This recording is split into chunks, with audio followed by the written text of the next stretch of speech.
Good afternoon everyone. आज हम पढ़ेंगे बीएससी सेकेंड ईयर थर्मोडायनेमिक्स के बारे में। थर्मोडायनेमिक्स सेकंड आप लोगों की चल रही है, जिसके अंदर मैं आप लोगों को बता चुकी हूँ कि कॉर्नोट इंजन के बारे में आप लोगों को बताया जा चुका है।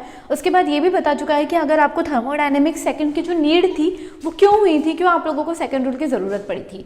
आज हम पढ़ेंगे जो आज हमारा है पूरा एंट्रोपी से रिलेटेड जितने भी कॉन्सेप्ट्स हैं, आज हम उन सबकी स्टडी करेंगे, ठीक है ना। उनसे रिलेटेड देखो, सबसे पहला जो है वो है हमारे पास एंट्रोपी की इकाई पढ़ेंगे। उसके बाद सेकंड है उत्क्रमणीय तथा अनुत्क्रमणीय प्रक्रम में एंट्रोपी का जो परिवर्तन होता है उसके बारे में पढ़ेंगे। उसके बाद हम पढ़ेंगे माइनर एंट्रोपी, हम पढ़ेंगे अवस्था परिवर्तन के लिए एंट्रोपी परिवर्तन पढ़ेंगे। उसके बाद ट्राउटन नियम दिया गया है एक, हम उसके बारे में स्टडी आज करेंगे, है ना। जो पहला है यूनिट ऑफ एंट्रोपी।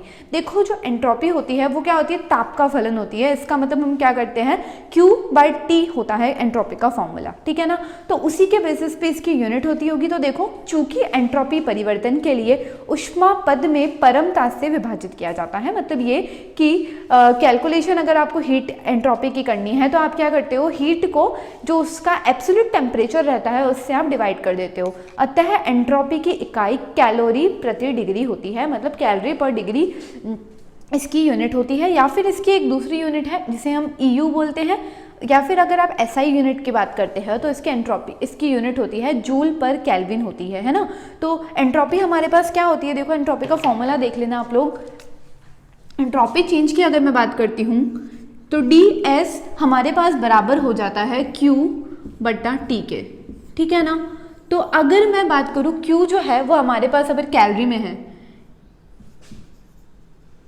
और टेम्परेचर है वो हमारे पास केल्विन में है, तो कैलोरी पर केल्विन हमारे पास इसकी यूनिट हो जाएगी।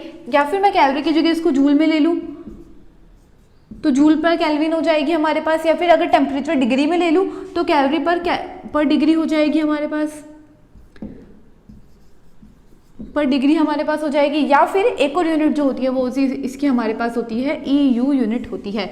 इसमें से अगर आपसे SI यूनिट पूछी जाए एंट्रोपी की, कि एंट्रोपी की SI यूनिट क्या होती है, तो हम जूल पर केल्विन को हम क्या बोल देते हैं कि ये एंट्रोपी की क्या है, SI यूनिट आपके पास होती है। ये क्वेश्चन आप लोगों से 1 या 2 नंबर के क्वेश्चन में पूछा जा सकता है कि एंट्रोपी क्या होती है। तो देखो एंट्रोपी होती क्या है, हीट को या फिर ऊष्मा को, हीट या फिर जिसे मैं ऊष्मा कह रही हूँ, इसको मैं क्या करती हूँ, एब्सोल्यूट टेम्परेचर, परम ताप जिसे कहते हैं हम, उससे डिवाइड कर देती हूँ।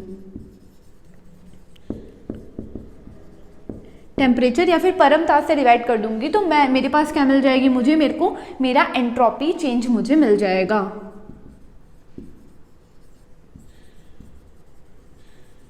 उसके बाद एंट्रोपी जो होती है वो एक मात्रात्मक गुणधर्म है। मैं आप लोगों को पहले भी जब मैंने आप लोगों को पढ़ाए थे, मात्रात्मक मतलब क्वांटिटेटिव एंड क्वालिटेटिव, जब आपको वेरिएबल्स मैंने आप लोगों को पढ़ाए थे तब मैंने आप लोगों को एक चीज़ बोली थी कि 2 प्रकार के वेरिएबल्स होते हैं। इनमें से एक था हमारे पास विलगित और दूसरे होते हैं हमारे पास विशिष्ट गुणधर्म होते हैं और दूसरे होते हैं मात्रात्मक गुणधर्म, ठीक है ना। तो हमारी जो एंट्रोपी है वो हमारे पास होती है मात्रात्मक गुणधर्म होती है, मात्रात्मक गुणधर्म होती है। या फिर जिसे मैं कह दूं क्वांटिटेटिव कैरेक्टर होता है ये एक। क्वांटिटेटिव का मतलब होता है ये कि ये नंबर ऑफ मॉलिक्यूल्स या फिर जितने अमाउंट जो हमारे पास मॉलिक्यूल्स है उन पर डिपेंड करती है। ये अमाउंट पर डिपेंडेंट प्रॉपर्टी है। इसका मतलब जब भी हम एंट्रोपी की बात करेंगे तो हम एंट्रोपी को मेंशन करते टाइम के मतलब आना कि किसी सिस्टम की एंट्रोपी हमें कुछ मिल गई है, तो हम एंट्रोपी को मेंशन करते टाइम हम क्या ध्यान रखेंगे, उसकी मात्रा को भी मेंशन करेंगे कि भाई हम अगर 1000 किलोग्राम में बात कर रहे हैं, 1 लीटर में बात कर रहे हैं, 1 मोल में बात कर रहे हैं, 1 ग्राम में बात कर रहे हैं, हम कौन सी मात्रा के अंदर इसकी बात कर रहे हैं हम वो मेंशन करेंगे जब भी हम एंट्रोपी की कैलकुलेशन करेंगे। क्यों करेंगे, क्योंकि एंट्रोपी जो है वो एक मात्रात्मक गुणधर्म है, वो क्या करती है, अमाउंट पर डिपेंडेंट प्रॉपर्टी है।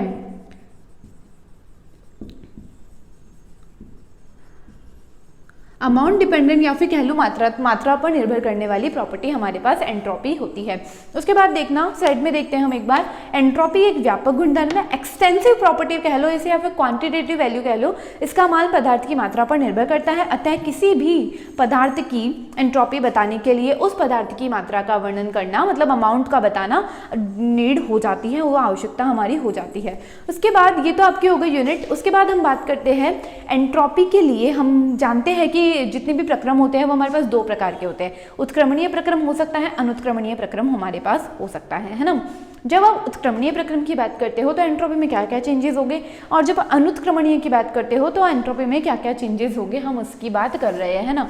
तो देखो क्या होता है कि माना कि आपने क्या किया, एक सिस्टम ले लिया और उस सिस्टम के लिए आप बात कर रहे हो कि हम बात कर रहे हैं कि भाई वो सिस्टम क्या कर रहा है, उसका एक्सपेंशन हो रहा है, उसका प्रसार हो रहा है। तो एंट्रोपी में क्या क्या चेंजेस हमारे पास होने वाले हैं, हम उनकी बात कर रहे हैं ना।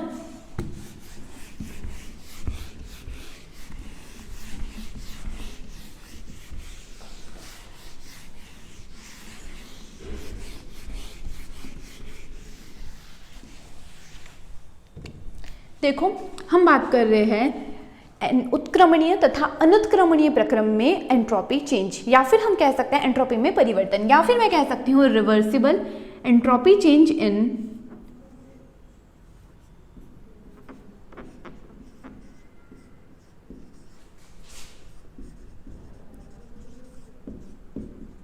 Entropy change in reversible and irreversible process.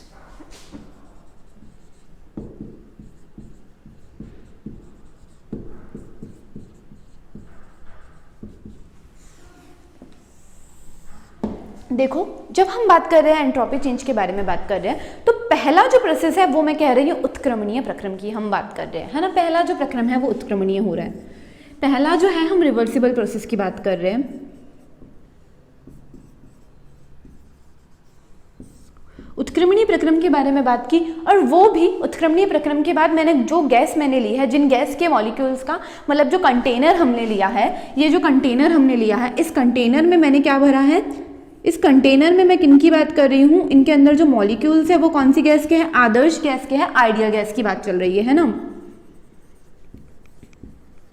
देखो आदर्श गैस के बारे में, आइडियल गैस के बारे में, देखो एक तो पहली चीज़ ये कि थर्मो पढ़ने के पहले आप लोग अपने दिमाग में एक चीज़ बहुत अच्छे से डाल लेना कि जब तक आपको पुरानी चीज़ें अच्छे से याद नहीं होंगी आप नई चीज़ों को नहीं समझ सकते हो, है ना। कभी भी आप बिल्कुल भी नई चीज़ों को नहीं समझ सकते हो, तो नई चीज़ों के लिए आपको पुरानी चीज़ों का आना कंपलसरी हो जाता है ना। तो देखो क्या हो रहा है, अगर हम बात कर रहे हैं कि भाई बात चल रही है इन सब के बारे में बात चल रही है, तो आपको आइडियल गैसेस के बारे में एक एक्सपेरिमेंट हमने किया था जिसका नाम था जूल का नियम, जूल्स लॉ। उसमें क्या किया था, देखो एक कंटेनर लिया था, उसके बाद इस तरीके से दो बल्ब लगा दिए थे हमने। बल्ब लगा देने के बाद यहाँ पे आइडियल गैस भरी थी 20 ATM दाब पर भरी थी। उसके बाद इसको यहाँ से लेके यहाँ एक्सपेंड होने दिया था। उसके बाद थर्मामीटर से टेम्परेचर नोट किया था, और वहाँ हमने जूल नियम हमें ये कहता है कि यहाँ पर हमें डेल ई आंतरिक ऊर्जा में परिवर्तन क्या है, 0 मिला था। तो यहीं से हमें मिलेगा, जब हम आदर्श गैस की बात कर रहे हैं तो हमें डेल ई बराबर मिल जाएगा 0 के। ठीक है, हम आदर्श गैस को हम क्या कर रहे हैं, उत्क्रमणीय प्रसारित कर रहे हैं। आदर्श गैस को जब उत्क्रमणीय प्रसारित कर रहे हैं तो आयतन में परिवर्तन होने के साथ साथ डेल ही हमें क्या मिल रहा है, 0 मिल रहा है। तो हम थर्मोडायनेमिक्स का जो फर्स्ट लॉ है वो हमें क्या कहता है, थर्मोडायनेमिक का फर्स्ट लॉ होता है Q बराबर हो जाता है हमारे पास डेल E प्लस W के बराबर हमारे पास हो जाता है। डेल E बराबर 0 है तो Q बराबर मुझे मिल जाएगा W के बराबर मुझे मिल जाएगा, है ना। Q बराबर मुझे W के मिल जाएगा। तो देखो क्या हो रहा है इसके अंदर, देखो अगर मैंने ये रख दिया है ना, और अब अगर मेरे को एंट्रोपी कैलकुलेट करनी है इस सिस्टम के लिए, उत्क्रमणीय प्रसार की बात चल रही है। उत्क्रमणीय प्रसार मतलब यहाँ पे आयतन चेंज हो रहा है, और यहाँ पे किन के लिए बात चल रही है, आइडियल गैसेस के लिए बात चल रही है। आइडियल गैसेस के लिए हम जूल्स लॉ से जानते हैं डेल ई बराबर हमें 0 मिलता है ना। वो आयतन परिवर्तन के साथ, आयतन परिवर्तित होने के साथ साथ, जूल्स नियम साफ साफ कहता है आयतन परिवर्तित होने के साथ साथ आंतरिक ऊर्जा परिवर्तित नहीं होती है, तो डेल ई 0 मिल जाएगा। डेल ई 0 मिलते Q बराबर W मिल जाएगा। अब ये क्या काम में लेना है, देखो मैंने आपको बताया कि एंट्रोपी जो होती है, डेल S जो होती है, एंट्रोपी जो होती है डेल S, वो मेरे पास बराबर हो जाती है किसके, Q बाय T के मुझे बराबर मिल जाती है ना। Q जो हम बात कर रहे हैं, देखो क्योंकि जब हम बात कर रहे हैं तो Q हम यहाँ बात कर रहे हैं, प्रोसेस कौन सा लिया हमने, रिवर्सिबल लिया है, तो Q रिवर्सिबल में लिख दूँ, ठीक है। Q रिवर्सिबल बाय T के बराबर हो जाएगी। यहाँ Q हमारे पास बराबर है W के, है ना। डेल E बराबर 0 का मतलब आप क्या समझते हैं, एक बार देखना। डेल E बराबर 0 हमें कब मिलता है, डेल E अगर 0 है तो डेल E हमारे पास बराबर होता है CV dt के बराबर होता है। अगर ये मेरे पास 0 है तो इसका मतलब ये भी हमारे पास dt भी मुझे क्या मिला होगा, 0 मिला होगा, समझे। dt को हम 0 से जब गुणा, ये तो एक स्थिर क्वांटिटी है ना, लेकिन अगर ये 0 है तो dt हमें 0 मिला होगा। तो dt हमें 0 कब मिलेगा, जब dt का मान, de हमें 0 कब मिलेगा, जब dt का मान हमारे पास क्या है, 0 है। और dt बराबर 0 का मतलब dt बराबर 0 होने का मतलब क्या होता है कि प्रक्रम हमारे पास समतापीय प्रक्रम चल रहा है, आइसोथर्मल प्रोसेस की हम बात कर रहे हैं, है ना। तो ये मिल जाएगा मुझे आइसोथर्मल, या फिर मैं कह दूं इसे समतापीय प्रक्रम की हम बात कर रहे हैं, है ना। अब जैसे ही समतापीय प्रक्रम की बात आई है तो हम जाएंगे समतापीय प्रक्रम पर जाएंगे, है ना। अब मैंने आपको पहले ही कह दिया कि थर्मो पढ़ने के पहले ध्यान रखना पुरानी चीज़ें आना बहुत ज़रूरी है ना। तो आपको मैंने तब एक कॉन्सेप्ट बताया था जब एक डेरिवेशन हम लोगों ने पहले प्रीवियस हमारी जो थर्मो थी उसमें एक चीज़ सॉल्व की थी। हमने क्या सॉल्व किया था, isothermal reversible expansion, isothermal reversible expansion के लिए, मतलब समतापीय प्रक्रम, समतापीय उत्क्रमणीय प्रसार के लिए मैंने कार्य की गणना मैंने की थी, जो हमें कितना मिला था, W आइसोथर्मल मुझे मिल गया था nRT ln V2 bye V1 के बराबर मुझे मिला था, है ना। यही हमें मिला था। इसको प्रीवियसली आपने जो भी सॉल्व किया वहाँ जाके देखना। अब ये जो है हमारे पास W, ये Q के बराबर है, तो इस Q की जगह मैं ये वाला मान रख सकती हूँ। तो इसको रखते ही डेल S मुझे क्या मिल जाएगा, डेल S मुझे मिल जाएगा nR ln V2 bye V1 के बराबर मुझे मिल जाएगा हमारे पास कार्य। ये किसके द्वारा किया गया कार्य है, देखो सिस्टम काम कर रहा है यहाँ पे, तो सिस्टम के लिए जो कार्य की गणना है वो मुझे कितने मिल जाएगी, nR ln V2 bye V1 के बराबर मुझे मिल जाएगी, ठीक है। उसके बाद हम बात करते हैं, देखना एक सेकेंड, उसके बाद देखो अब अगर ये जो मैंने बात की है, ये किसके बारे में बात हो गई, देखो ये मैंने बात कर ली, ये सिस्टम है हमारे पास, ये तंत्र है, मैंने आपको पहले ही बता दिया है सिस्टम या तंत्र क्या होता है, जिसकी स्टडी हम कर रहे हैं। यहाँ हम किसकी स्टडी कर रहे हैं, यहाँ हम इसकी स्टडी कर रहे हैं, और इसके लिए इसने क्या किया है, इसका प्रसार होगा तो कैसे प्रसार होगा, ये Q ऊष्मा को अवशोषित करेगा, और चूंकि रिवर्सिबल प्रक्रम है तो ये Q रिवर्सिबल ऊष्मा को अवशोषित करेगा, ठीक है। और Q रिवर्सिबल से हम डेल S की वैल्यू निकाल लेंगे, Q हमारे पास यहाँ W के बराबर है, डेल E बराबर 0 होता है इसलिए, तो हमारे पास डेल S सिस्टम की बात कितनी हो जाएगी, nR ln V2 bye V1 के बराबर मुझे मिल जाएगा। ये हमारे किसके बारे में, ये एंट्रोपी निकल गई, ये सिस्टम की एंट्रोपी मुझे मिल चुकी है। उसके बाद मैं बात करती हूँ, देखो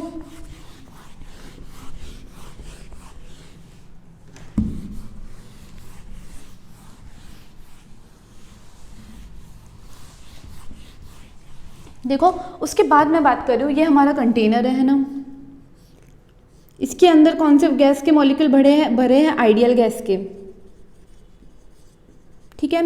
इसके बारे में मैंने बात की कि इसके अंदर जो एंट्रोपी है वो मेरे को मिल गई है डेल S, सिस्टम मुझे मिल गया है nR ln V2 bye V1 के बराबर मुझे मिल चुका है ना।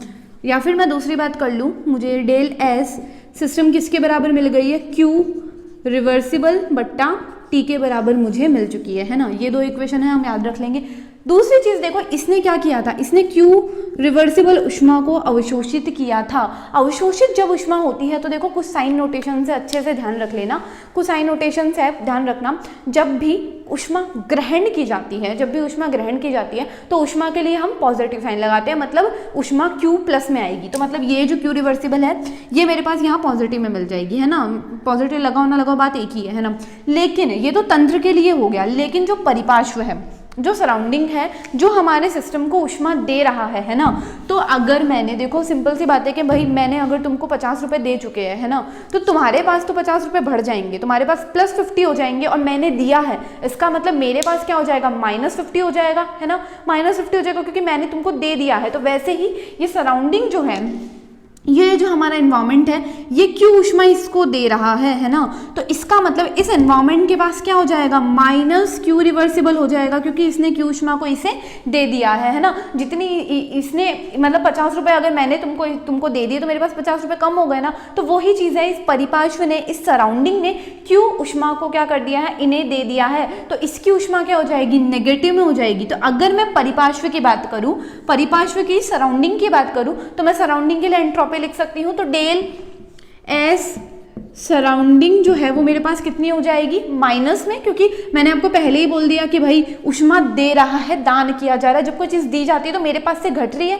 मेरे पास से घट रही है, इसका मतलब यहाँ पे माइनस में लगा दूंगी, है ना। कितनी घट रही है, जितनी इसने ग्रहण किया, और ग्रहण किसने की है, इतनी इसने ग्रहण की है, -Q रिवर्सिबल के बराबर ऊष्मा इसने ग्रहण की है ना। और कितनी इसने दी है, इसने -Q रिवर्सिबल इसने दी है, बटा वही T कर देंगे हम, है ना। तो हमारे पास ये क्या हो गया, सराउंडिंग के लिए हमें एंट्रोपी मिल गई। ये मिल गई मुझे सिस्टम के लिए, तंत्र के लिए, ये मुझे मिल गई है किसके लिए मिली है, ये मुझे मिल गई परिपार्श्व के लिए, या कह सकती हूँ मैं इसे कि ये मुझे सराउंडिंग के लिए ऊष्मा मिल चुकी है। अब अगर मैं पूछूं कि भाई इस पूरे प्रक्रम में परिपार्श्व ने इस सिस्टम को ऊष्मा दी और एंट्रोपी में इनके परिवर्तन हुआ, तो इस पूरे प्रक्रम में एंट्रोपी में क्या परिवर्तन हुआ, तो ऑफकोर्स सी बात है, इसकी जो एंट्रोपी परिवर्तन है उसको मैं इस वाले के एंट्रोपी परिवर्तन से जोड़ देती हूँ, है ना। तो मैं क्या करूंगी, देखना, परिपार्श्व की एंट्रोपी कितनी मिल गई है मुझे, डेल एस सराउंडिंग मुझे मिल गई है -Q रिवर्सिबल बाय T के बराबर मुझे मिल चुकी है ना। अगर मैं बात करती हूँ डेल एस टोटल या पूरे यूनिवर्स की, क्योंकि पूरे यूनिवर्स में ये भी शामिल है, ये भी शामिल है, दो चीज़ों से मिलके निकाय और परिपार्श्व से मिलके यूनिवर्स बना है। तो Q डेल एस यूनिवर्स, या फिर कह दूँ डेल एस टोटल, ये मुझे क्या मिल जाएगी, मुझे मिल जाएगी डेल एस सिस्टम तंत्र की जोड़ दी, साथ में मैंने क्या कर दिया, डेल एस सराउंडिंग मैंने जोड़ दी, तो मुझे क्या मिल जाएगी, टोटल यूनिवर्स, मतलब टोटल एंट्रोपी चेंज मुझे मिल जाएगा। तो देखो मैंने क्या किया, डेल एस सिस्टम कितनी मिली थी मुझे, Q रिवर्सिबल बट्टा T मिल गई थी, ठीक है, और ये कितनी मिली थी, -Q रिवर्सिबल बट्टा T मुझे मिल चुकी थी। मतलब टोटल क्या मिल गया मुझे, डेल एस यूनिवर्स या डेल एस टोटल मुझे क्या मिल गया, 0 मिल गया। तो देखो इसको ध्यान रखना, साफ साफ शब्दों में आपके एक स्टेटमेंट, हमें कंक्लूजन इससे क्या मिला है, देखो कंक्लूजन हमें ये मिला है कि जब भी हम उत्क्रमणीय प्रक्रम की बात कर रहे हैं आदर्श गैसों के लिए, जब भी हम उत्क्रमणीय प्रक्रम की बात कर रहे हैं आदर्श गैसों के लिए, तो हमें क्या मिल रहा है, जब भी हम उत्क्रमणीय प्रक्रम की बात करें आदर्श गैसों के लिए, तो पूरे यूनिवर्स का, पूरे के पूरे जो ब्रह्मांड है, पूरा जो ब्रह्मांड है, या एंट्रोपी जो टोटल परिवर्तन जो है वो क्या मिलेगा, हमें 0 मिलेगा। मतलब अंततः कोई परिवर्तन होगा ही नहीं, एंट्रोपी जो है वो जैसी पहले थी सिर्फ पूरे ब्रह्मांड की वो बनी रहेगी, ठीक है ना। तो यही चीज़ें हैं कि भाई जब आप उत्क्रमणीय प्रक्रम की बात करोगे तो हमें एंट्रोपी कितनी मिल जाएगी, 0 मिल जाएगी, ठीक है ना। ये आपका पहला स्टेटमेंट हो गया है आज का, जो मतलब इस टॉपिक से रिलेटेड जो पहला स्टेटमेंट है वो हो गया है कि जब भी आप उत्क्रमणीय प्रक्रम की बात करोगे तो एंट्रोपी आपको क्या मिल जाएगी, 0 मिल जाएगी। देखो स्टेटमेंट देख लेना एक बार। माना कि किसी आदर्श गैस के n मोल का V1 से V2 आयतन पर समतापी प्रसार हो रहा है, मैंने बता दिया कैसे समतापी प्रसार हो रहा है। इस प्रक्रम में एंट्रोपी परिवर्तन की गणना निम्न ढंग से की जा सकती है ना। जो कैलकुलेशन के लिए मैंने क्या किया, डेल E बराबर 0 मैंने आपको बता दिया कैसे हुआ, Q बराबर W भी मैंने आपको बता दिया है कि ये किस तरीके से चीज़ें हमने सॉल्व की है। उसके बाद हम बात करते हैं कि भाई क्या बात चल रही है उसके बाद कि गैस के उत्क्रमणीय समतापी प्रसारण में, मतलब रिवर्सिबल आइसोथर्मल एक्सपेंशन में, निकाय मतलब सिस्टम तथा उसके परिपार्श्व की, उसके सराउंडिंग की संयुक्त एंट्रोपी का मान 0 मिलता है। देखो मैंने आपको कंक्लूजन करके पूरा के पूरा ये मैंने आपको बता दिया है एक्सप्लेनेशन देके कि भाई किस तरीके से 0 हुआ है। फिर उसके बाद देखो इस पीपीटी में सेकंड स्टेटमेंट देखना कि तो हम क्या कह सकते हैं कि निकाय की देखो एंट्रोपी परिवर्तन के पदों में ऊष्मागतिकी के द्वितीय नियम को निम्न प्रकार से परिभाषित किया जा सकता है। हम ऐसे लिख सकते हैं कि उत्क्रमणीय प्रक्रम में निकाय मतलब सिस्टम तथा परिपार्श्व पेरिफेरी की एंट्रोपी जो है वो स्थिर रहती है। स्थिर रहने का मतलब ये है कि देखो जीरो है मतलब पहले जो थी वो ही बाद में बनी रही, तो इसका मतलब एंट्रोपी क्या है वो हमारे पास क्या रहती है, स्थिर हमारे पास रहती है। एंट्रोपी जो है वो हमारे पास क्या रहती है, परिवर्तित नहीं होती है ना। उसके बाद देखो अगर ये तो हमारी बात हो गई है उत्क्रमणीय प्रक्रम की बात हो गई है ना। अब हम बात कर रहे हैं अनुत्क्रमणीय प्रक्रम की, हम बात कर रहे हैं कि भाई अनुत्क्रमणीय प्रक्रम में क्या होता है ना। तो देखो क्या हो रहा है इसके अंदर,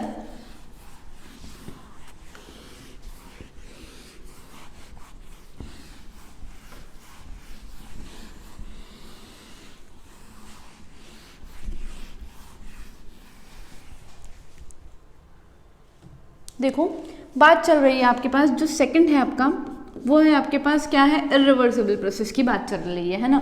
इरिवर्सिबल प्रोसेस में क्या होगा या अनुत्क्रमणीय प्रक्रम में क्या होगा,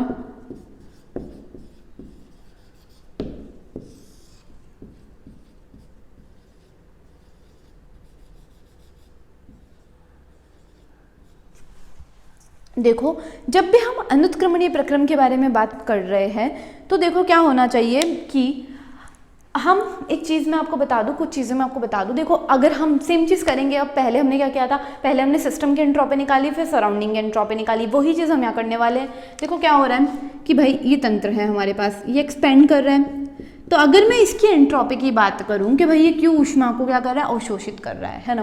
तो देखो क्या हो रहा है कि जो एंट्रोपी है, किसी भी तंत्र की जो एंट्रोपी है, किसी भी सिस्टम की जो एंट्रोपी है वो क्या है, एक अवस्था फलन है। और मैं आपको अवस्था फलन क्या होते हैं ये चीज़ बहुत अच्छे से पढ़ा चुकी हूँ। अवस्था फलन क्या होते हैं, देखो कि अगर मैं ए से बी पर पहुंच रही हूँ है ना, तो मैं भले इस पाथ को अपना लूँ या इस पाथ को अपना लूँ या इस पाथ को अपना लूँ, मेरे पास क्या मिलेगा, सेम रिजल्ट मिलेगा। मतलब अगर डेल एस मुझे यहाँ जो मिला है वो और यहाँ जो मिला है वो 1, डेल एस 2 जो है ये तीनों मुझे क्या मिल जाएगी, एक दूसरे के बराबर मिल जाएगी। क्यों?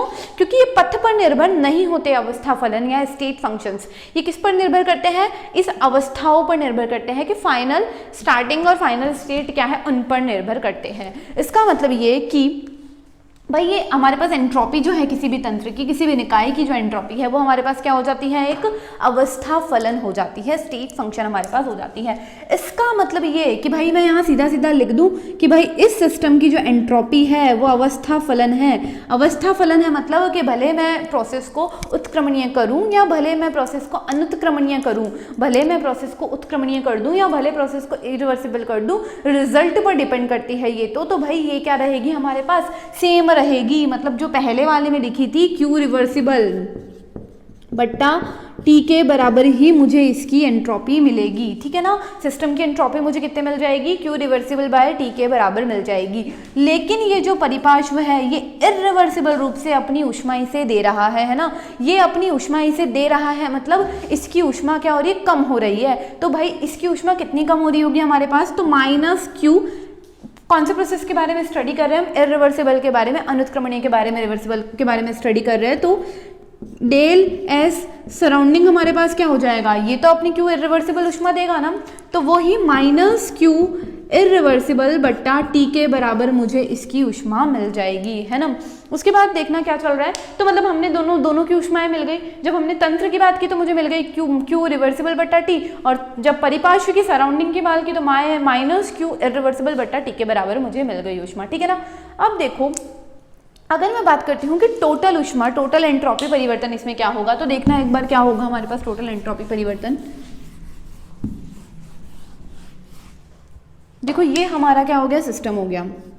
इस सिस्टम की तो मैंने लिख दी एंट्रोपी, लिख दी del S system q reversible बट्टा टी। क्यों लिख दी, क्योंकि यहाँ रीज़न लिख देती हूँ, क्योंकि डेल एस जो है वो एक अवस्था फलन है।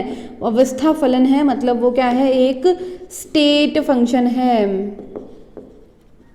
ठीक है। जबकि परिपार्श्व जो है वो यहाँ से ऊष्मा दे रहा है, तो मतलब डेल एस सराउंडिंग क्या हो जाएगा मेरे पास, minus q irreversible by T के बराबर हो जाएगा, है ना। उसके बाद डेल एस टोटल की बात करूं या यूनिवर्स की बात करूं, क्योंकि इन दोनों को मिला के यूनिवर्स बनता है, तो वो कितना हो जाएगा, del S surrounding plus system plus del S surrounding के बराबर मुझे मिल जाएगा। ये इसकी कितनी हो जाएगी यहाँ पे, क्यू रिवर्सिबल बट्टा टी, और क्यू सिस्टम की क्या हो जाएगी माइनस क्यू इरिवर्सिबल बट्टा टी के बराबर मुझे मिल जाएगा। ये डेल एस टोटल मुझे मिल जाएगा इतना, ठीक है। उसके बाद अगर मैं बात करती हूँ, देखो उसके बाद अगर ये तो चलो ठीक है हमारा हो गया, उसके बाद देखो मैं आपको एक जनरल कॉन्सेप्ट बताती हूँ। आप लोगों को मैंने पहले ये चीज़ बताई थी कि भाई क्या होता है कि जब आप बात कर रहे हो किसी भी समतापी प्रक्रम की जब बात कर रहे हो, जो कि हमने बता दिया स्टार्टिंग में पहले ही बोलता था डेल ई बराबर 0 मान लिया था हमने आदर्श गैस के लिए।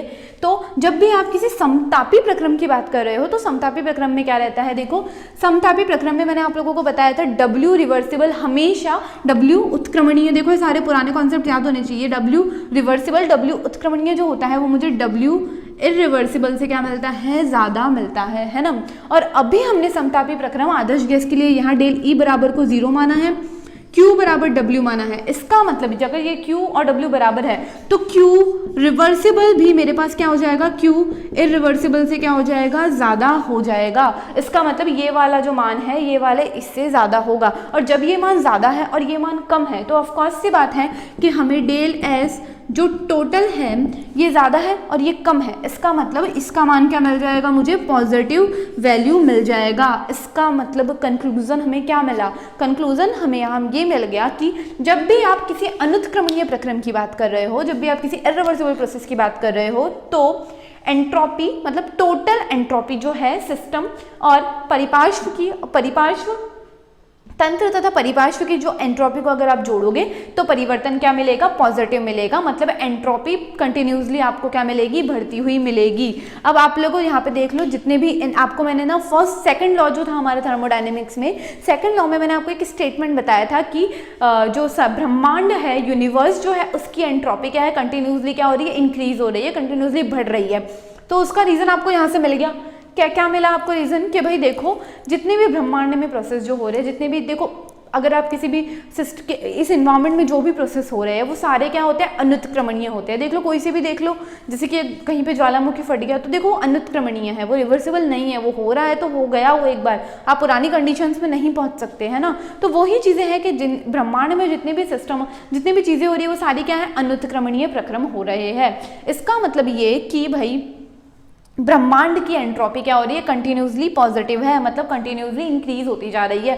तो यहाँ से हमें सेकंड लॉ के लिए एक तथ्य मिल गया, हमको पता लग गया कि भाई कैसे इंक्रीज हो रही है, क्यों इंक्रीज हो रही है, क्योंकि W रिवर्सिबल हमेशा ज़्यादा होता है, इरिवर्सिबल से ज़्यादा होता है ना। तो आप कह सकते हो कि किसी भी अनुत्क्रमणीय प्रक्रम के लिए एंट्रोपी बढ़ती रहती है और परिपार्श्व तथा तंत्र की एंट्रोपी को जोड़ने पर हमें क्या मिलता है, पॉजिटिव साइन मिलता है। देखो स्टेटमेंट्स एक बार पढ़ लेते हैं। अनुत्क्रमणीय प्रक्रम में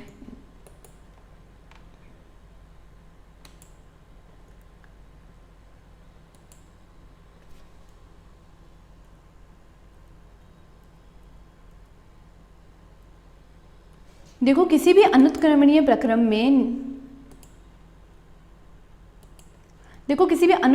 प्रक्रम में निकाय तथा उसके परिपार्श्व की संयुक्त एंट्रोपी क्या होती है, वृद्धि होती है। देखो यहाँ साफ साफ शब्दों में लिखा हुआ है कि इंक्रीज हो रही है, पॉजिटिव साइन आपको मिला है ना। उसके बाद बात करते हैं कि ये यहाँ चल रहे हैं हम, जब अनुत्क्रमणीय प्रक्रम में निकाय तथा परिपार्श्व की एंट्रोपी बढ़ती है, देखो बढ़ती है, चूंकि प्रकृति में सभी प्रक्रम क्या होते हैं, स्फूर्त तथा अनुत्क्रमणीय होते हैं। प्रकृति के जितने भी प्रक्रम जो है वो हमारे पास क्या रहते हैं, अनुत्क्रमणीय होते हैं। अतः ब्रह्मांड की एंट्रोपी क्या है, निरंतर बढ़ती जा रही है। ये रहा ब्रह्मांड की जो एंट्रोपी है वो क्या हो रही है, निरंतर बढ़ती जा रही है। यह भी द्वितीय नियम का ही एक कथन हो गया है हमारे पास। इसके बाद एक साइंटिस्ट है जिन्होंने, क्लेशियस नाम के साइंटिस्ट हैं, उन्होंने हमको क्या दिया स्टेटमेंट, प्रथम तथा द्वितीय नियम को मिला दिया। अगर फर्स्ट लॉ आपको पता हो तो फर्स्ट लॉ हमें ये कहता है कि ऊर्जा जो है वो क्या रहती है, स्थिर रहती है। मैंने आपको फर्स्ट लॉ में बताया था कि ऊर्जा जो रहती है वो हमारे पास क्या रहती है, स्थिर रहती है। तो इसका मतलब फर्स्ट लॉ तो हो गया कि भाई ऊर्जा तो स्थिर रहती है, लेकिन ब्रह्मांड की जो एंट्रोपी है वो क्या रहती है, निरंतर बढ़ती हुई रहती है, बढ़ती जा रही है। ये आप लोगों का फाइनल कंक्लूजन आपको मिल चुका है ना। उसके बाद हम बात कर रहे हैं कि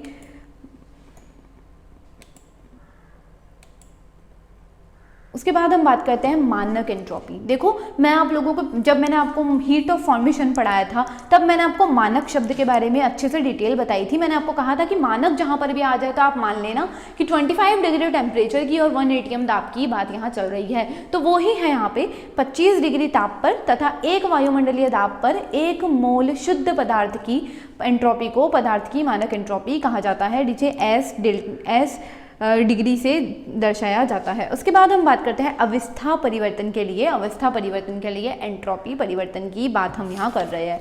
देखो इसके अंदर हम 3 जगह की स्टडी करेंगे। पहला तो है द्रव प्रावस्था का वाष्प प्रावस्था में परिवर्तन, मतलब लिक्विड फेज का वेपर फेज में एक चेंज होना। उसके बाद सेकंड है आपके पास ठोस अवस्था का द्रव अवस्था में परिवर्तन, सॉलिड फेज का लिक्विड फेज में कन्वर्ट होना। थर्ड हम पढ़ेंगे एक क्रिस्टल का दूसरे में परिवर्तन, मतलब जब एक क्रिस्टल फॉर्म जो होती है, जैसे आपको सल्फर में बताया था मैंने, विषम नताक्ष होती है और एक नताक्ष होती है, तो वो दोनों एक दूसरे में जब कन्वर्ट होते हैं तो एंट्रोपी में क्या चेंजेस होते हैं उनकी हम बात कर रहे हैं, है ना। अब देखना क्या होता है, देखो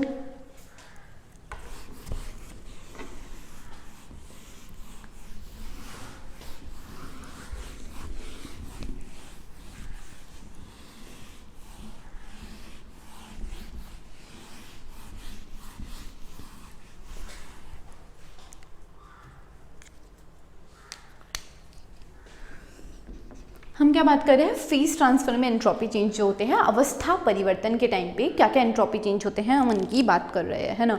तो देखो क्या है,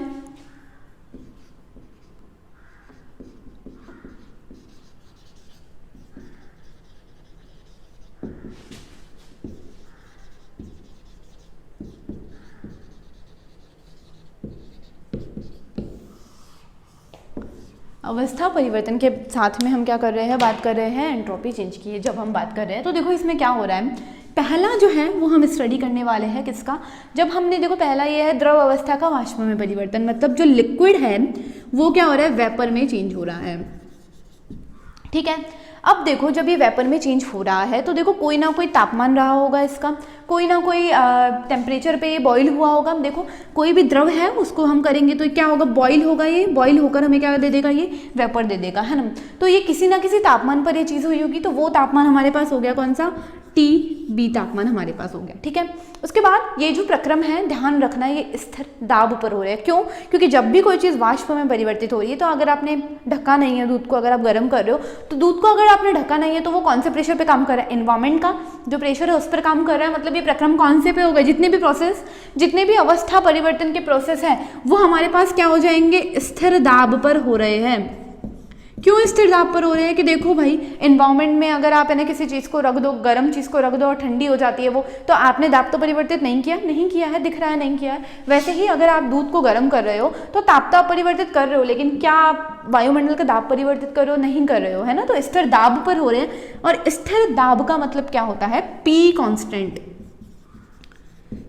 कांस्टेंट की बात यहाँ चल रही है। इसका मतलब अगर आपको स्थिर दाब प्रक्रम याद हो तो मैं आपको बता चुकी हूँ कि Q जो होता है हमारे पास वो होता है डेल H के बराबर होता है, और डेल H किसके बराबर होता है हमारे पास, del E plus P del V के बराबर होता है। तो हमने कहा जब स्थिर दाब प्रक्रम के लिए जहाँ जहाँ पर भी Q आता है, स्थिर दाब प्रक्रम पर जहाँ जहाँ पर भी Q आता है, हम क्या करते हैं, देखो हम वहाँ पर डेल H का मान प्रयुक्त करते हैं। ये मैं आप लोगों को बता चुकी हूँ, जब हमने क्या किया था, ऊष्माधारिता हीट कैपेसिटी की बात की थी तब मैंने वहाँ पर यही चीज़ की थी। मैंने वहाँ पर CV बराबर ये डेल H का मान रखा था वहाँ पर, है ना। एक बार अच्छे से उसको देखना, और या फिर मैं कह दूँ आपको किरचॉफ का जब नियम पढ़ाया था तब भी मैंने आपको बोला था कि P जो है वो मेरे पास किसके बराबर हो जाएगा, डेल H के बराबर हमें मिल जाता है ना। तो वही चीज़ें हम यहाँ करेंगे, Q की जगह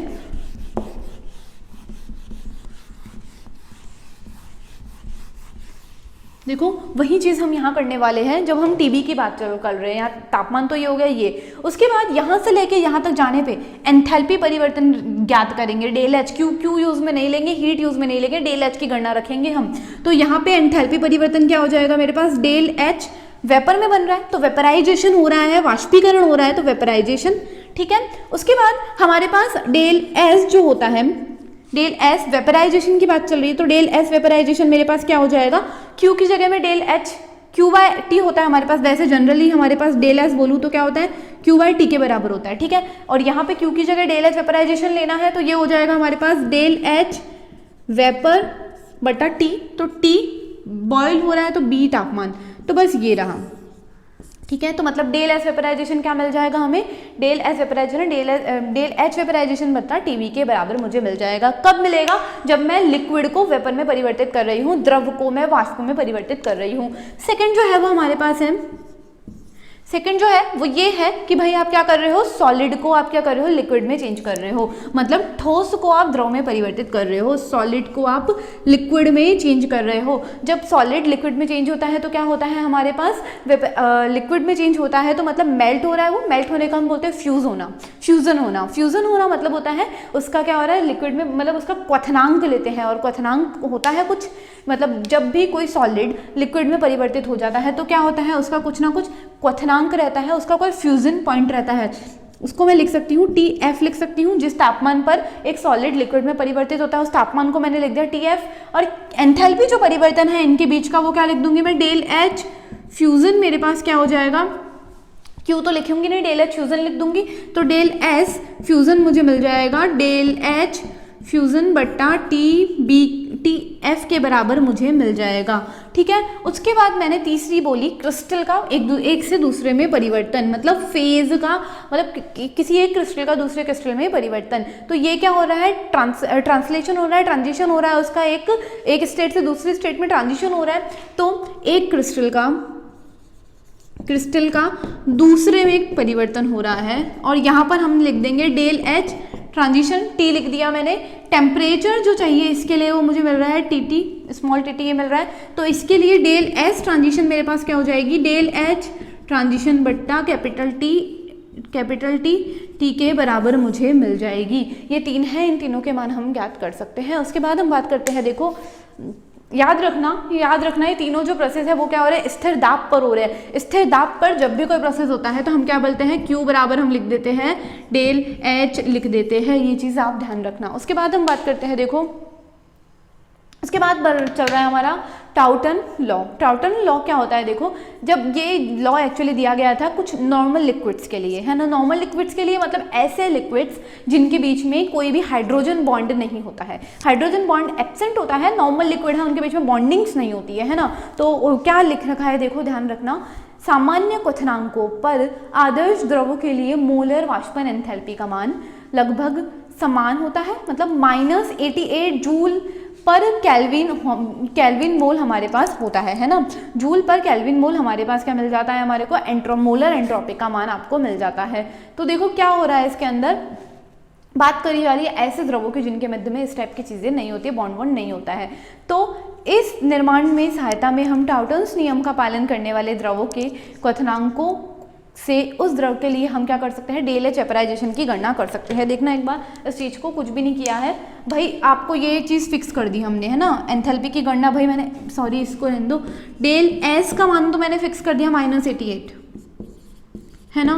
तो भाई मैं डेल एच की गणना और टेम्परेचर है ना, तो मैं इसको अगर मल्टीप्लाई कर दूं 88 से, मैं इस टेम्परेचर को मल्टीप्लाई करूं तो डेल एच की गणना मुझे मिल जाएगी, नहीं मिलेगी, मिल जाएगी बिल्कुल। इसको यहाँ से यहीं तो शिफ्ट करना है, मुझको डेल एच की गणना मिल जाएगी। तो वही चीज़ की है यहाँ पे, बस स्लाइड पे देखो, इस नियम की सहायता से हम टाउटन्स नियम का पालन करने वाले द्रवों के लिए, मतलब जो भी लिक्विड जो होते हैं वो इसको फॉलो करते हैं इस रूल को, उसके लिए हम मोलर वाष्पन एंथैल्पी, मोलर वेपराइजेशन एंथैल्पी की कैलकुलेशन हम कर सकते हैं। -88 से हमने क्या कर दिया है, टीबी मतलब बॉईल हो रही है कोई भी चीज़, तो हम टीबी टेम्परेचर मिलेंगे, उससे हम इसको मल्टीप्लाई कर देंगे। उसके बाद बात चल रही है, यह नियम उन द्रव्यों पर लागू नहीं होता है जिनमें संगुणन होता है। मैं आप लोगों को बता चुकी हूँ, देखो ऊपर इंग्लिश में लिख रखा है मैंने, माइनस ये हाइड्रोजन बॉन्डिंग होती है, ठीक है ना। मतलब क्या होता है, कुछ सारे लिक्विड ना एक दूसरे से बहुत ज़्यादा जुड़े रहते हैं, संगुणन होता है उनके में, डुप्लीकेशन हो जाता है। तो ऐसे लिक्विड जिनके मध्य में हाइड्रोजन बॉन्ड होता है, जैसे हम बात करते हैं जल के अंदर होता है, एल्कोहल में होता है, एमीन में होता है, तो उन पर ये नियम क्या करता है, लागू नहीं होता है ये नियम, ठीक है ना। उसके बाद इसी प्रकार के द्रव्य जिनके क्वथनांक, ऐसे लिक्विड्स जिनके बॉइलिंग पॉइंट 158 केल्विन से कम होता है, 158 केल्विन या उससे कम होता है, उन पर भी ये नियम लागू नहीं होता है ना। उसके बाद देखो रेफरेंस जो है आज का हमारा वो है the principle of physical chemistry B.R. Puri Sharma and M.S. Pathania. Second है the textbook of physical chemistry A.S. Negi and H.C. Anand. Third है the textbook of physical chemistry Kundu and Jain. Fourth है द फिजिकल केमिस्ट्री, ये हिंदी एजुकेशन की book है आपके पास, Suresh Ameta and R C Khandelwal, R Ameta and J Vardia.